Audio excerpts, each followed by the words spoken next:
우리 교회는 365일 새벽 기도를 해요. 1월 1일 하루 빼고서. 대부분이 월, 화, 수, 목, 금 나오고 토요일, 주일 잘 안 나옵니다. 특별 새벽 기도를 해도 월, 화, 수, 목, 금 5일하고 토요일하고 주일은 안 해요. 근데 1년에 딱 한 번 이 고난주간만 토요일하고 주일 특별 새벽 기도를 포함해서 7일을 해요. 근데 여기 앉아 계신 분들 대부분은 토요일 새벽 기도는 2018년 오늘이 끝이야. 다음 주는 안 나와도 돼. 오늘 처음 토요일 새벽 기도 나오신 분들, 그리고 내일 또 나오실 분들, 오늘 특별히 애들이 많이 와서 좋아요. 이 토요일 날 자녀들 데리고 새벽 기도 나오신다는 건 굉장히 큰 의미가 있습니다. 애들이 믿음으로 나오는 거 아니에요. 엄마가 가자니까 오는 건데, 내 몸을 이렇게 교회에 훈련시켜 나가는 것 자체가 얼마나 귀한 일인지 몰라요. 그냥 와서 잠 오는 때 저도 기억에 늘 잤던 것 같아. 그래도 와 앉아 있었다는 게 어디에, 그게 나를 만들어가는 힘이 되거든요. 이 새벽에 주의 자를 찾은 여러분들에게 주의 은혜와 사랑이 넘치시기를 주님의 이름으로 축원합니다. 이 창세기 47장은 야곱 이야기의 거의 끝부분입니다. 이제 야곱이 평생 고생하며 살다가 애굽에 내려가게 된 거예요. 아들 요셉이 잘 되는 바람에 아들 따라서 요셉이 아들 국무총리 할 때 이제 내려가서 애굽에서 살 때 어느 날 애굽 왕 바로가 요셉을 불러서 얘기해요. 야, 너네 아버지 우리나라 오셨다면서 내가 식사 대접 한번 해드릴 테니까 아버지 좀 모시고 와봐라. 그러니 요셉이 자기 아버지하고 형 5명을 데리고 애굽 왕 바로를 만나러 간 장면이 창세기 47장의 앞부분이고, 이 앞부분에서 얘기하고 있는 것 중에 하나가 뭐냐면 야곱이 바로를 만나거든요. 근데 바로가 깜짝 놀라는 일 하나 일어납니다. 요셉 나이가 그때 40 전후거든요. 40 전후 된 아들을 둔 아버지를 만나는 바로는 머리가 있습니다. 아, 요셉 나이가 40쯤 됐으니까 아버지는 이쯤 된 사람 오시겠지. 여러분 자녀를 결혼시켜 보신 분들은 처음 상견례 할 때 사돈이 어떻게 생겼을까? 나이는 몇이나 됐을까? 혹은 선을 보러 갔을 때 어떤 사람일까? 뭐 이런 기대라는 게 있잖아요.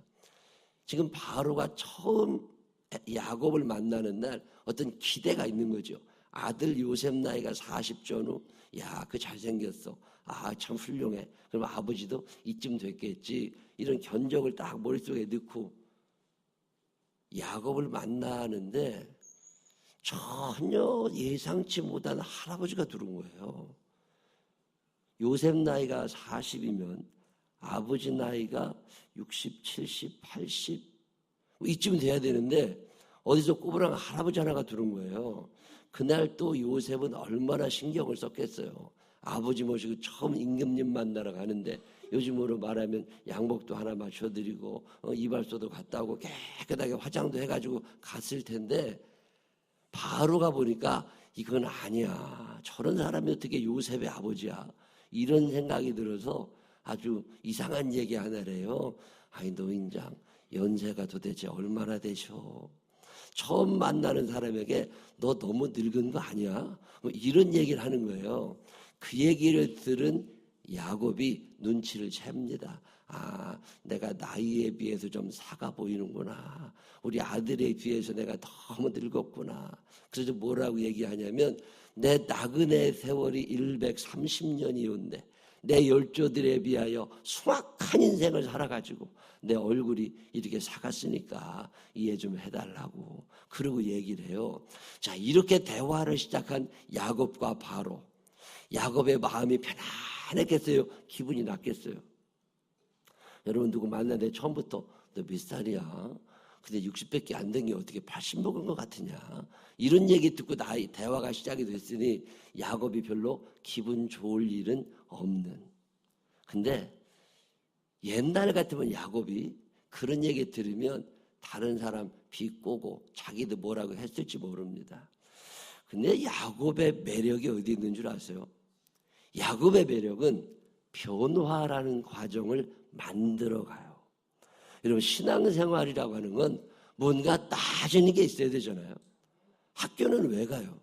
공부를 했으면 공부 못한 사람보다는 뭔가 다른 게 하나 있어야지. 대학을 졸업한 오빠나 초등학교 졸업한 동생이나 똑같아. 대학은 무르 댕겨. 뭔가 달라지는 게 있어야 되잖아요. 여러분, 동남아시아 같은 데를 가보면 대부분 글자를 모릅니다. 자기 나라 글자를 모르고 자기 이름도 쓸지 모르는 사람이 어마어마하게 많이 있어요. 근데 나는 영어로도 내 이름을 쓸 줄 알고 한국말로도 내 이름을 쓸 줄 알고 한문으로도 내 이름을 쓸 줄 알아. 그러면 세 나라 말로 내 이름을 쓸 줄 아는 나하고 자기 이름도 못 쓰는 저 사람하고 뭔가 차이가 나는 게 있어야 되잖아요. 어느 날 생각해보면 아이고 헛배웠다 싶을 때가 있어요. 그 사람도 욕심부리고 사는 건 똑같고 나도 욕심부리고 사는 건 똑같아. 어느 날 생각해보면 인간이라고 하는 게 뭐냐? 사람이라는 게요, 밥 먹어서 똥 만드는 기계예요. 여러분, 밥 열심히 그 농부가 수고해서 만든 밥 다 먹어도 똥 만들어 놔. 그게 애고 그게 어른이고 차이가 안 나. 어느 날 보면 개도 그래. 열심히 먹어서 똥 만들어 놔. 그게 개야. 자, 여러분, 그게 사람이면 개하고 차이가 없잖아. 뭔가 달라져야 된다는 생각 안 해보셨어요? 교회를 다니는 사람이나 교회를 안 다니는 사람이나 똑같아. 40년 예수 믿었다는 사람이나 이제 첫 죽은 사람이나 똑같아. 그럼 뭔가 잘못된 거지.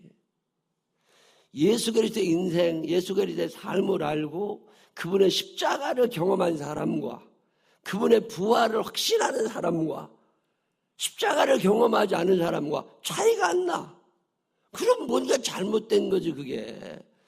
아니, 이름도 못 쓰는 사람하고 몇 개 국어로 이름 쓸 줄 아는 나하고 뭔 차이가 안 나면 내가 잘못된 거지. 공부는 뭘 하는 거요? 교회는 무르댕이라 몰라. 나이 60 넘어서도요, 욕심이 끝이 없어. 나이가 70이 돼도 하나님을 이용해서 내가 뭘 좀 해보고 싶어. 예수 믿는 첫날하고 예수 믿고 50년 지난 날하고 차이가 있어야 되잖아요. 여러분, 무슨 차이가 있으세요? 어느 날 생각해보면 차이가 없어.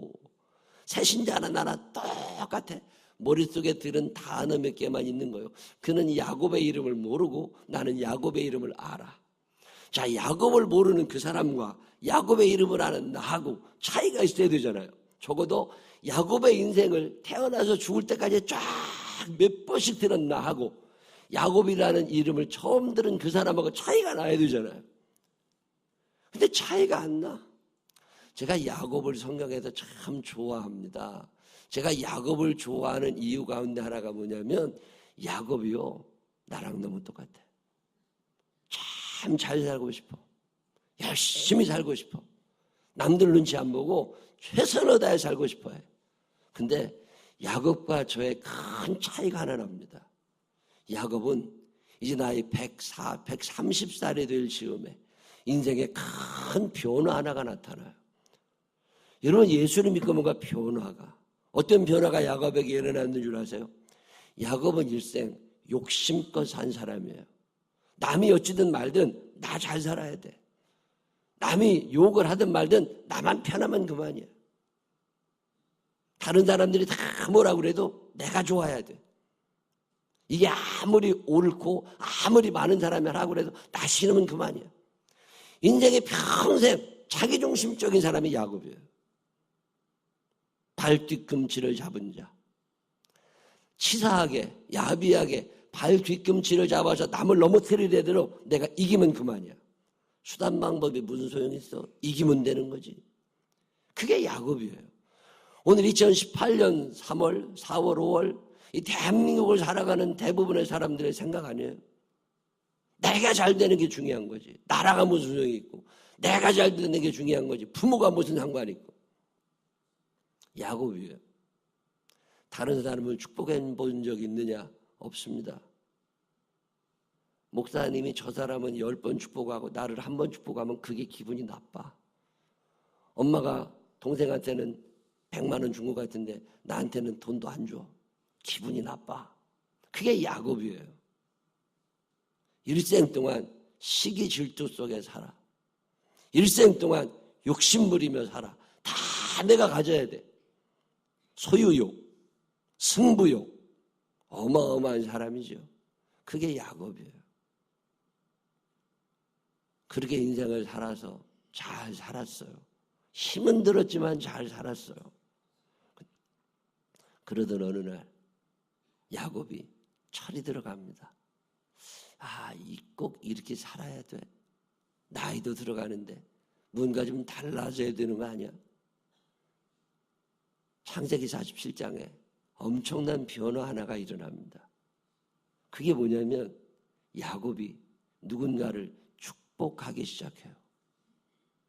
여러분 일생 살면서 나를 위해 기도한 적이 많으세요? 다른 사람 위해 기도한 적이 많으세요? 특별히 그 다른 사람이 나에게 도움을 준 사람이 아니라 내 속을 긁는 사람이야. 나를 기분 나쁘게 해. 근데 왠지 그를 축복하고 싶어.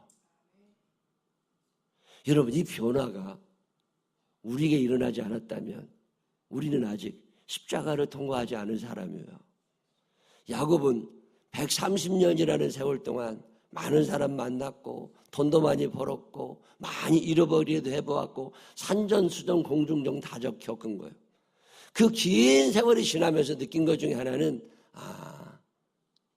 나 중심으로 사는 것보다 내가 잘 되는 것보다 그 사람이 잘 되는 걸 볼 때 내가 더 행복하구나. 내가 가지는 것보다 내가 가져야 될 이것을 그 사람이 가질 때 더 유용할 수 있구나. 꼭 내 뜻대로 되는 게 아니라 내 뜻대로 안 될 때 행복한 거구나. 내 뜻대로 안 되니까 이렇게 잘 되는 걸. 여러분 이런 생각 해본 적 있으세요? 그게 야곱이에요. 야곱은 오늘 인생 처음으로 바로라는 왕을 축복하고 있습니다. 자기가 복받아야 됐던 야곱. 일생 동안 돈은 내가 다 가져야 돼. 우리 형제들 중에 내가 제일 잘 살아야 돼. 내가 아는 사람들 중에 내가 제일 이뻐야 돼. 여러분 백설공주를 쫓아낸 그 못난 계모 왕비하고 오늘 이 시대의 여자들하고 뭐가 달라? 어렸을 때 저렇게 나쁜 년이 있냐고 욕했던 그 여자가 오늘 내 모습인 거라고. 내가 제일 이뻐야 되고 내가 제일 잘나야 되고 우리 아들이 다 해야 되고 우리 딸이 다 해야 되고 어렸을 때 그렇게 나쁘다고 생각했던 그 여자의 모습이 오늘 내게 있는 거죠. 근데 야곱이 달라졌어요. 거울아 누가 이 세상에서 제일 이쁘냐? 백설공주가 제일 이쁩니다. 그렇지. 그래야지. 나는 나이 들어가니까 좀 작은 게 맞고 백설공주가 훨씬 이뻐야지. 이게 사람인 거지. 여러분 신앙생활 하면서 그런 변화를 겪어보셨어요? 왠지 나를 위하여 기도할 때는 그저 그런데 그 사람을 위하여 기도하려고 그러면 간절한 마음이 들어요. 왠지 그 사람이 나보다 잘 됐으면 좋겠어. 내 말은 틀리고 그 사람 말이 맞았으면 좋겠어. 그 사람이 누구예요? 내 속을 긁고 있는 그 사람. 바로. 그 바로를 오늘 야곱이 기쁨으로 축복하는데 2번이나 축복해요. 그게 변화예요.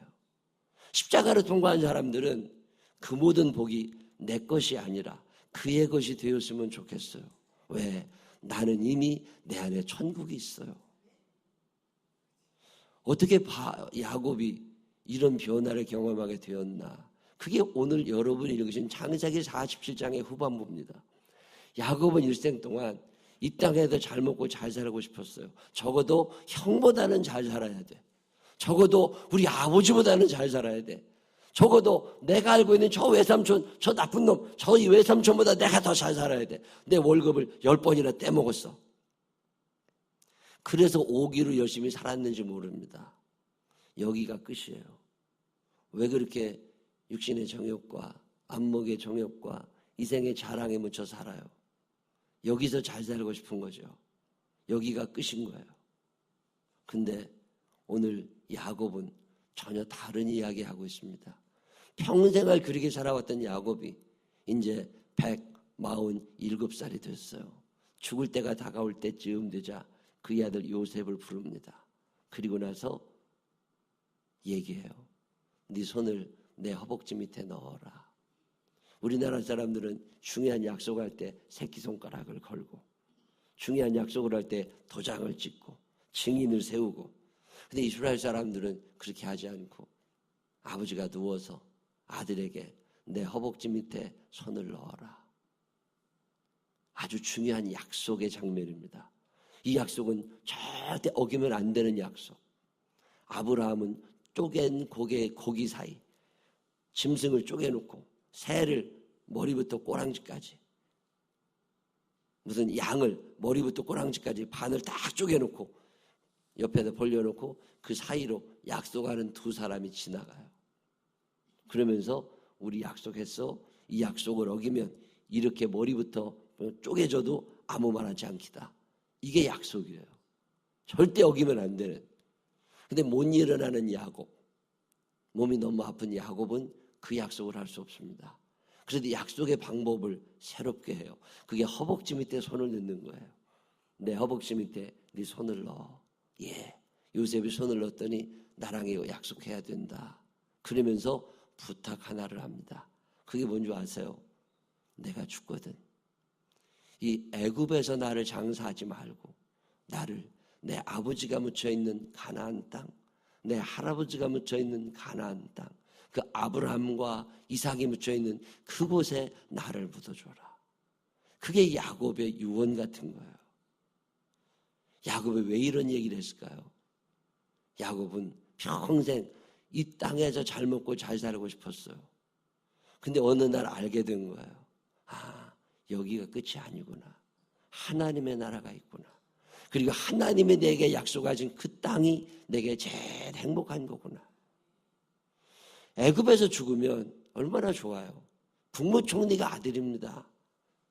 미라도 만들어주고 좋은 피라미드가 뭐 그 정도는 아니지만 비슷한 거 하나 뭐 해주고 얼마나 좋아요. 조문객이 또 얼마나 많겠어요. 근데 야곱이 요셉에게 나 그런 거 싫어. 이 땅에도 잘 먹고 잘 사는 거 이제 싫어. 나 내 아버지가 묻혀있는 그 땅에 가고 내 할아버지가 가 계신 그 천국에 가고 싶어. 야곱은 일생 동안 여기가 끝인 줄 알고 산 사람이에요. 근데 이제 영안이 열리기 시작하고 변화가 일어나면서 천국이 바라다 보이기 시작한 거예요. 저 높은 곳을 향하여 날마다 나아갑니다. 그동안에는 이 낮은 땅을 보며 살아왔어요. 여기서 잘 먹고 잘 살려고 살아왔어요. 근데 야곱이 이제 저 높은 곳을 향하여 날마다 나아갑니다. 내 주여 내 마음 붙드사. 내 발 붙드사가 아닙니다. 옛날 찬송은 내 발 붙드사. 이제는 내 마음을 붙잡아 주세요. 내 마음이 붙잡아지지 않으면 내 발은 거기에 설 수 없어요. 주님, 내 마음이 더 이상 이 땅에 머물지 않도록, 이 애굽에 머물지 않도록 내 주여 내 마음 붙드사 그곳에 서게 하소서. 그곳은 빛과 사랑이 언제나 넘칩니다. 돈은 여기가 더 많을 수 있습니다. 여기가 더 옷이 많고 화장품도 많을 수 있어요. 그렇지만 내 마음이 여기에 있지 않습니다. 주님, 내 주여 내 마음 붙드사 그곳에 서게 하소서. 내가 거기에 가기를 원합니다.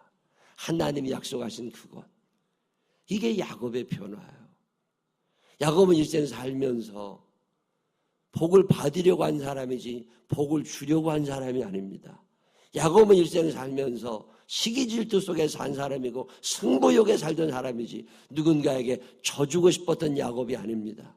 근데 야곱은 야복강에서 자기를 위하여 져주시는 하나님을 만납니다. 아, 하나님이 져주셨구나. 내가 이긴 줄 알았어요. 근데 하나님이 져주셨구나. 하나님이 양보하셨구나. 야곱은 이제 누군가를 축복하는 사람이 됩니다. 여러분의 입술을 열어서 누군가를 축복하는 사람이 되시기를 바랍니다. 그게 십자가를 통과한 사람들의 삶이에요. 십자가를 통과하고 나면 그 아픔의 세월이 지나고 나면 이게 아니구나. 이제 나도 누군가에게 복을 비는 사람이 되어야 하겠다. 이 축복의 사람 야곱. 내가 복을 받아야 됐던 야곱이 누군가를 축복하기 시작한 후에 왜 그런 일이 일어났는지를 설명해 줍니다. 그게 뭐예요? 이 땅이 끝이 아닌가를 안 거예요. 십자가가 무덤에 묻히신 예수님이 끝이 아니라 부활이 있다는 걸 안 거예요. 오늘 야곱은 아들의 손을 꼭 붙잡고 맹세를 시킵니다. 그 이야기는 너도 그렇게 살아가라는 거예요. 너 지금 애굽의 총리야. 너 잘 나가고 있어. 근데 이게 끝이 아니다. 내 아버지가 묻혀있는 그 땅, 내 할아버지가 묻혀있는 그 땅, 하나님이 내게 약속하신 그 땅이 우리 앞에 있잖아. 언젠가 우리 거기서 만나야 돼. 이렇게 죽은 야곱. 여러분 아세요? 요셉이 죽으면서 이 유언을 똑같이 합니다. 요셉이 그의 자녀들에게 나 죽거든 여기에 나를 묻지 말고 내 아버지를 묻은 그 땅, 내 할아버지가 묻혀있는 그 땅, 내 증조 할아버지가 묻혀있는 그 땅, 하나님이 약속하신 그 땅에 나를 묻어다고. 여러분 모세가 출애굽기에서 이스라엘 백성을 데리고 애굽을 탈출하던 그날 아주 중요한 거 하나를 들고 나옵니다. 그게 뭔지 아세요? 요셉의 시체예요. 이미 다 썩어 아무것도 남지 않은 미라가 되어 있는 그 요셉의 시신을 그의 후손들이 들고 가나안에 갑니다. 성경은 돌아가는 사람들의 이야기예요. 야곱은 여기가 끝인 줄 알았어요. 근데 야곱은 나이 들면서 내가 돌아가야 할 그 땅이 있구나. 이거 안 거예요. 그리고 요셉에게 부탁하고 요셉도 그의 자손들에게 부탁합니다. 신앙생활이라는 게 그런 거예요. 예수님 위에 십자가를 지시고 왜 돌아가십니까? 그리고 왜 부활하십니까? 우리가 이곳이 끝이 아니라는 거잖아요. 저 천국에서 그 하나님의 나라에서 모두 만날 수 있는 우리가 되시기를 바랍니다. 그게 고난이에요. 여러분 고난주간에 금식했다는 게 중요한 게 아닙니다. 고난주간에 특별 새벽기도를 나왔다는 게 중요한 것이 아니라 이 고난주간을 통과한 후에 우리의 삶에 어떤 변화가 일어나느냐는 거죠. 축복받으려는 사람이 변하여 축복하는 사람이 되시기를 바랍니다. 여기가 끝인 줄 알고 바둥바둥대는 사람들이 변하여 저 천국의 소망을 가지는 믿음의 사람들이 되시기를 주님의 이름으로 축원합니다. 기도하겠습니다. 하나님 아버지, 이 고난주간, 이 토요일에 주님 앞에 나와 예배 드리게 하시니 감사합니다. 여기가 끝이 아니라 하나님의 나라가 끝임을 알게 하여 주옵시고 축복 받으려는 사람, 이쁨 받으려는 사람, 이기려는 사람, 수단 방법을 가리지 않고 잘 살고 싶은 사람이 아니라 이제는 누군가를 축복할 수 있는 사람 되게 하여 주시옵소서. 나보다 그가 잘 됐으면 좋겠습니다. 나보다 그 사람이 앞섰으면 좋겠습니다.